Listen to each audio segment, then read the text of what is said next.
The sinking of the MS Estonia on September 28, 1994, swallowed by the cold and merciless Baltic Sea, enclosed by Central and Northern European countries, remains one of the most extraordinary, harrowing, and tragic maritime disasters in human history. The Baltic Sea itself is known across the world for its breathtaking, serene beauty. Yet that beauty is notoriously treacherous, as the harsh climate, freezing waters, and unpredictable weather conditions make it remarkably inhospitable to those who navigate its surface. For centuries, the Baltic Sea has been infamous among seafarers, with thousands of shipwrecks lying silently on the dark seabed as permanent testaments to its fury.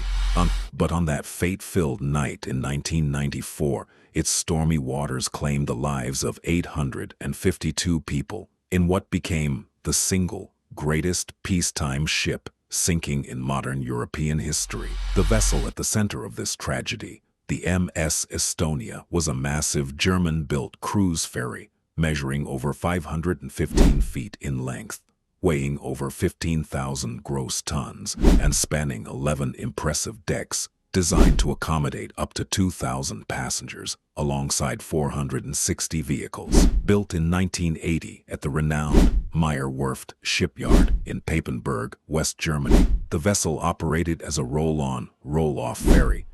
commonly known as a ro-ro ship, which allowed cars, buses, and commercial cargo trucks to be driven directly on and off the vessel via built-in ramps located at the bow and stern.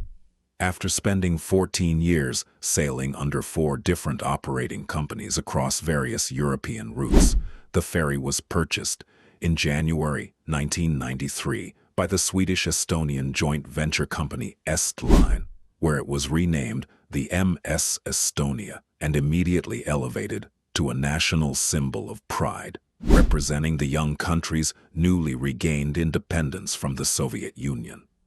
For over a year and a half, the giant ship sailed regularly between Tallinn, the capital of Estonia, and Stockholm, the capital of Sweden, becoming an immensely popular line for Swedish tourists, business travelers, and families seeking an affordable crossing across the sea.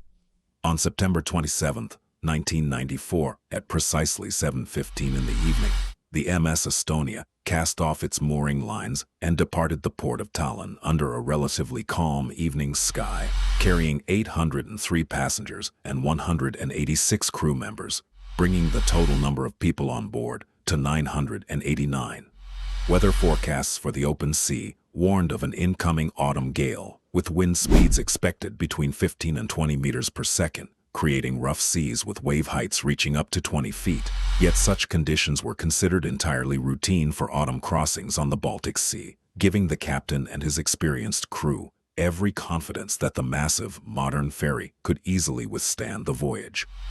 As the ship left the protection of the coastline and ventured into open international waters, the ocean turned fierce, pounding the vessel with extreme force and causing intense rolling and pitching that left many passengers severely seasick inside their cabins.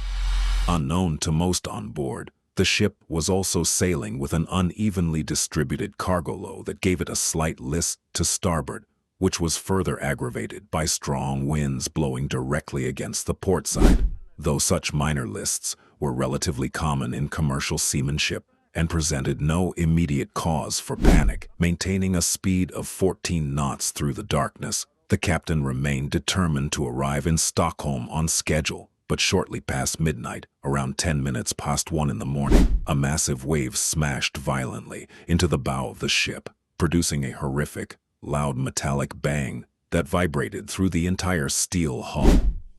Sailors down on the lower car deck immediately reported the disturbing noise to the second officer on duty at the bridge, who promptly ordered an inspection of the indicator panel monitoring the bow visor, a heavy, articulated steel shell at the front of the ship that lifted upward like the visor on a motorcycle helmet to grant vehicles access to the interior loading ramp.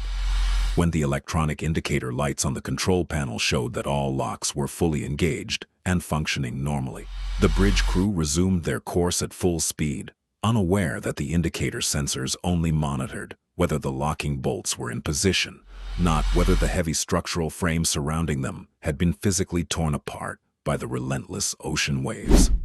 Over the next 10 minutes, more alarming metallic groans, thuds, and banging sounds echoed through the vessel as giant waves slammed underneath the overhang of the bow visor, exerting thousands of tons of dynamic pressure on mechanical hinges and locking pins that were simply not engineered to endure such extreme, repetitive hammering. By 15 minutes past 1, the structural failure reached a catastrophic climax when the locking mechanisms snapped entirely, causing the massive steel bow visor to tear completely off its deck hinges and fall forward into the sea, pulling the inner vehicle ramp wide open as it detached and leaving a gaping, open doorway directly exposed to the violent waves. With the bow visor gone and the loading ramp pulled open, thousands of tons of icy seawater flooded onto the open car deck in a matter of seconds, creating a massive free surface effect that completely wiped out the ship's stability and forced the entire 15,000-ton vessel to roll sharply to starboard by more than 30 degrees. Tragic panic erupted almost instantaneously as trucks and cars broke free from their tie-down chains, crashing into one another on the tilted car deck and adding even more weight to the submerged side of the ship, while inside the passenger quarters, furniture slid wildly across rooms, floors transformed into steep, unclimbable walls, and glass shattered everywhere. Many passengers who had retired early due to seasickness were trapped inside their staterooms as heavy doors jammed shut under the extreme structural twist of the hull, making escape impossible before the rising waters reached them. Those who were awake in the lounges fought desperately to scramble up near vertical stairwells, grabbing onto handrails and pipes in pitch-black darkness after the ship's main electrical generators failed at 21 minutes past 1, cutting off all light and power throughout the entire vessel. At that exact moment, the ship's radio operator managed to send out a weak, desperate Mayday distress call across the marine frequencies, which was received by the Marine Rescue Coordinating Center in Turku, Finland, as well as nearby passenger ferries, including the MS Silja Europa and the MS Mariella, reporting a critical list and complete power loss.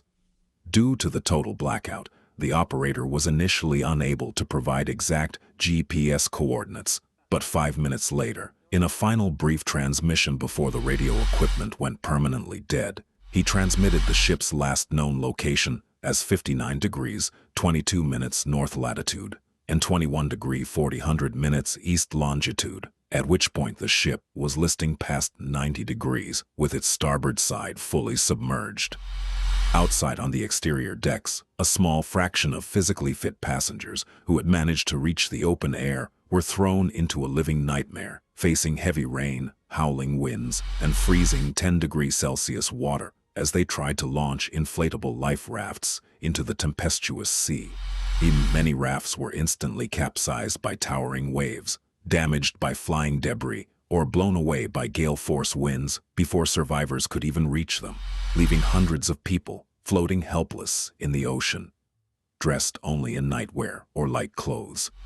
By 1:50 in the morning, less than an hour after the first metallic bang was heard, the stern of the MS Estonia lifted into the air and the entire ship slipped beneath the waves, sinking 300 feet down to the dark seabed of the Baltic Sea, taking over 600 trapped souls down with it. The MS Mariella was the first rescue vessel to reach the scene at 2:12 in the morning, encountering only scattered life rafts floating in the vast darkness, and soon 4 additional ocean ferries arrived to assist, deploying rescue slides and launching their own life rafts to pull freezing survivors out of the water. Swirling winds and massive waves severely hampered maritime rescue efforts, but Swedish and Finnish rescue helicopters played a monumental role, risking extreme weather conditions to hoist shivering survivors from the water, with one single Swedish helicopter saving more lives than all the massive surface ferries combined. Out of 989 people on board, only 138 were rescued alive, while 852 perished from drowning or severe hypothermia in the freezing waters. Following the disaster, An official joint accident investigation commission formed by Estonia, Finland, and Sweden conducted a comprehensive 2.5-year inquiry, concluding that the primary cause of the tragedy was the catastrophic failure of the bow visor locking mechanism under severe wave pressure, coupled with a design flaw that tied the inner ramp opening directly to the visor's movement. The report sparked intense controversy, with the German shipyard claiming improper maintenance of the locking devices was to blame, while later discoveries, including a large hole discovered in the hull during a 2020 independent dive, fueled lingering conspiracy theories involving underwater collisions, potential explosions, and covert military transport operations, ensuring that the tragic sinking of the MS Estonia remains one of the most haunting, debated, and devastating disasters in modern maritime history.